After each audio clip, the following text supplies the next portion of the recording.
Kaixo, ni Asier Azurmendi naiz, automatizazio zikloko irakasleetako bat, eta kasu honetan, gure ziklo lanbide heziketako ikasleekin proiektuak lantzen ibiltzen naiz. Ikasleek lan egiteko aprobetxatzen dugu tesi metodologia lantzea, klasean ikasi dutena aplikatzeko, eta gero baita ere apuntatzen gara Siemens txapelketa moduko lehiaketetan lan hauek aurrera eraman ahal izateko. Era horretara ikasleek bereik ere askoz ere motibatuagoak egoten dira, ze bi gauza egiten dituzte, bat lehiaketa batean parte hartu eta gero gaina makinaren transformazio guztian zerotikan hasita parte hartzen dutelako. Pasen urtean enteratu ginen, zegoela Siemens txapelketa bat, non makina erreal bat egiten duzu eta klasean lantzen ez diren beste teknologia edo sistema batzuk erabiltzen dituzula.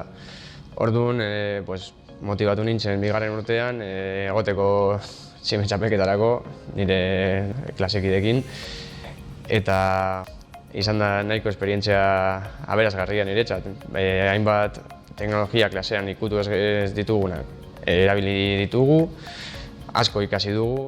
Gauza asko aldatu dugu, adibidez programaz gauza gutxi dara egin da eta logikaz kablea da erabiltzea hau, eta guri aldatu dugu.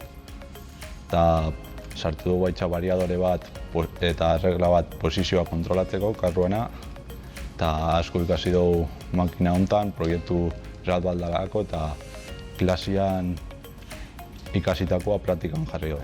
Ni duala natra oinatin egin dut, gomendatuko nuke esperientzia, izan ere, enpresa real batean egongo zara lanean, asko ikasten duzu, jende asko ezagutu bebai, mantenuko ofizinan, gauzak organizatzen eta proiektu batean egon naiz, mantenuko guztia berriztatzen, sistema, eta nahiko egon naz.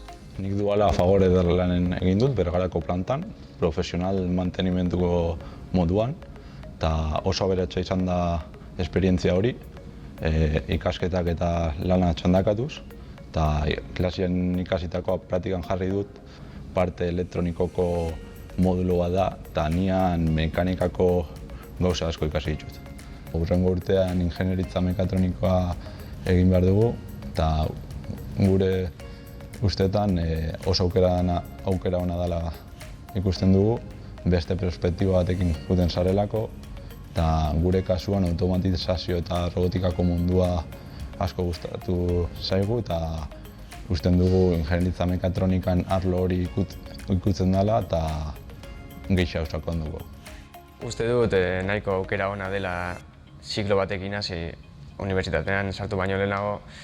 Agian, unibertsitatera sartzen zarenean, 18 urterekin ez dakizu oso ondo zer gustoko duzu, nola bideratuta dagoen egingo duzun gradua, eta azkenean ziklo bat motzagoa da, asko ikasten duzu, praktikoa da, eta uste dut nahiko erraza dela ikustea zer gustatuko zaizun edo zer ez. Eta azkenean aurkitu dut gauza bat nahiko gustora nagoela, badakit zer egin nahi dudan lan, eta orain oso seguru sartzen naiz unibertsitatea.